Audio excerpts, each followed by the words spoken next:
Today's training is going to talk about marketing and how you can apply that to your real estate agent business to generate leads. Marketing is the process of promoting and selling products or services. It includes researching, advertising, and creating promotions to reach customers and persuade them to take action. It also involves analyzing customer needs and finding ways to meet those needs through the products or services that a business offers. Ultimately, the goal is to increase sales and revenue for a business. It's passive, but it costs money. And some examples include Google pay-per-click advertising, Facebook ads, direct mail, email newsletters, geographic farming, and many others that aren't listed here. We're going to get into some of the best ways that you can apply marketing to your real estate agent business. Before I get into that, I just want to stress a few things as to why you should invest in marketing. First of all, it allows your money to work for you while saving your time, thus giving you more leverage. It also complements your prospecting efforts and enhances results. It's easily scalable. And in some cases, other agents don't like to spend money on marketing. Therefore, it allows you to outcompete other agents in your area. So how do we get started? First, you want to decide on a monthly budget. And I recommend that you don't decide to spend more than you can afford to lose over the next 3 to 6 months. This is because marketing typically takes 3 to 6 months to get some results. So for example, if you decide to devote $200 per month to marketing, you should be comfortable spending $200 every month for the next 3 to 6 months before getting anything back. Also, you want to start by focusing on marketing that will complement your prospecting efforts, such as geographic farming, and also marketing that is involving your sphere of influence. Those are the best two ways to do this. As I said, geographic farming and sphere of influence marketing are the best ways to get involved with marketing as a new agent. Each method doesn't require a very large investment to get started, and results from geographic farming will help to grow your sphere of influence.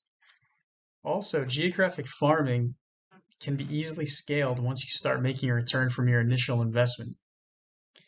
Online marketing is not the easiest way to get leads as a new agent, unless you want to spend $1,000 or more a month.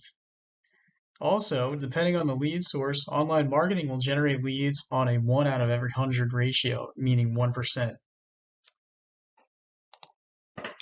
In addition, online leads are a lot more competitive.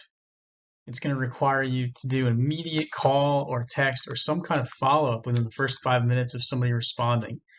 And if you don't have your follow-up process honed in as a new agent, it's going to be very hard to make money on this. In case you haven't heard of geographic farming, what it is you select a neighborhood based on certain criteria, and then you commit to 1 to 2 mailings per month to everybody in this neighborhood.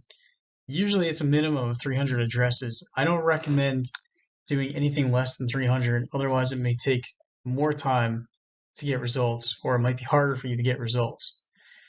Now, to learn how to properly set up a geographic farm, I want you to go to Module 5, Geographic Farming. We're going to get into some minute details on how to get that set up, and it's going to help you get started right away with that.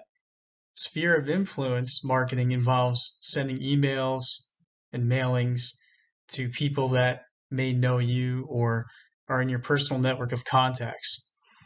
Now, again, for this one, we have another module, which is Module 4, that goes over our exact marketing plan to use with your sphere of influence. So you have to go through Module 4 and Module 5 to get the in-depth details on setting up a geographic farm and getting your sphere of influence marketing started. So this lesson, again, is not meant to be an all-encompassing marketing program for realtors. We are going over the best ways to do marketing as a new agent. And as you get return on that spend and you get more experience in the business, there will be more ways that you can expand in the marketing area. However, for now, we are not going to go over those. The last thing, though, I want to go over is just listed and just sold postcards. You might be asking, well, shouldn't I send those out if I have a listing? Well, you can, and I recommend that you do. And what these cards are is they're sent out to property owners who live around either a new listing that you put on the market or one that you've just sold. So the cards inform them that either the home was just listed or just sold and include the property address. And they will also ask them if they know of anybody who's looking to buy in the case of a just listed card, or someone else that might be looking to sell in the case of a just sold card.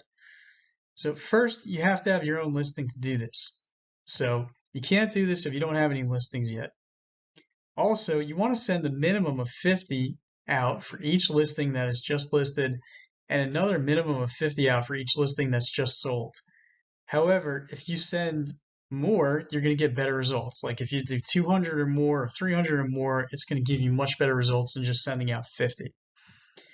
Also, you don't want to take money away from your budget allocated to geographic farming or your sphere of influence to do these.